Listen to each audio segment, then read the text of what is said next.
हानि गर्नु हुँदैन। त्यही गरे पनि तपाईँले राम्रोसँग कम्प्लायन्स हुँदैन। त्यो हामीले कम्प्लायन्स भन्छौँ, हामीले भनेको नमानेको भन्छौँ। अर्को चाहिँ फलोअपमा आइराख्नु पर्ने हुन्छ र फलोअपमा आएपछि तपाईँको समस्या कस्तो छ, निको भयो कि भएन, चिकित्सकले सल्लाह दिन सक्नुहुन्छ ताकि चिकित्सकले पनि थाहा पाउनुपर्ने हुन्छ यो कुरा।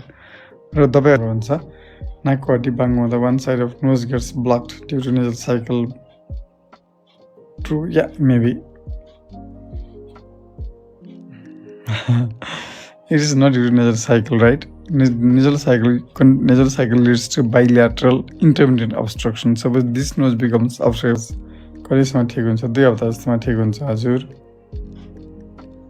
आवाज आउन कसरी बन्द हुन्छ? 2 हप्तामा राम्रो हुन्छ। नाकको हड्डी बाङ्गो हुँदा one side of nose gets blocked due to nasal cycle true या मेबी